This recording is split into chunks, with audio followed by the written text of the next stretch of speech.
Fringe is something that kind of filled the gap when it came along, didn't it? Yeah, I think there was really no contemporary music strand of the Edinburgh Fringe, and it's such a vibrant international festival that I felt that was something, that was a gap that could be filled there. And I think the artists, quite a lot of them, they kind of split themselves half and half, to those who know about the Fringe and know that it's an exciting sort of time in Edinburgh, and those that don't. And I think what's always interesting is the ones that don't come along and go, wow, what a great vibe, you know. They go out during the day and they go and see sort of up to the Royal Mile and see all the sort of free entertainment that's around, and just simply the atmosphere that's around at that time. And that atmosphere translates itself into the concerts in the evening, and so I think a lot of them are sort of blown away by the vibe that they get when they come to the shows. So I think it's kind of grown both from a public point of view. People got used to the fact now that there's a kind of contemporary music strand to the Edinburgh Fringe.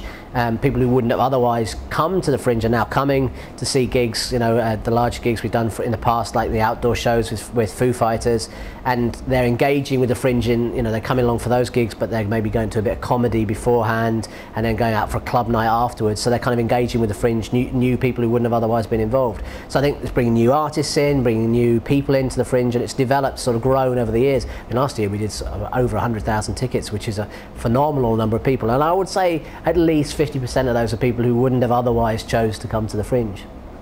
Right. You were here in the Fringe last year, and we've changed the name. We now become the Edge Festival, mainly because tenants aren't the sponsor any longer, but so nothing else has particularly changed. This year we're probably actually going to do more concerts than we did last year, looking like over 50 gigs across the space of 4 weeks.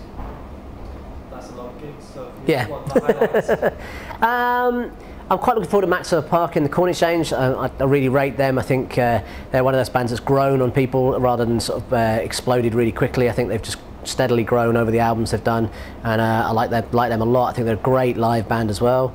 On a smaller sort of scale, there's things like Michael Franti in the Liquid Room, which he's been playing the Fringe now for a number of years on and off, and those shows are always incredible atmosphere, really, really good, so I'm really looking forward to that.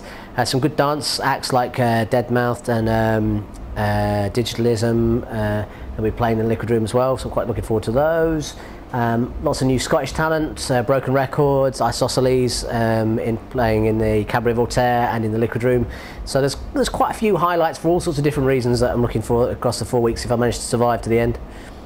Most of the bands start off the day by saying, oh yeah, we're probably not going to be hanging around, and then after they've kind of got here and they started to enjoy the Fringe, I usually end up seeing them in the Speakeasy in Cabaret Voltaire later on at about 4 o'clock in the morning after several cocktails later, sort of having a laugh. So it's always worth coming back to the Cabaret Voltaire and sort of the club nights that they run, because there's a good chance you'll bump into some of the artists that are playing there as well. And again, good night out.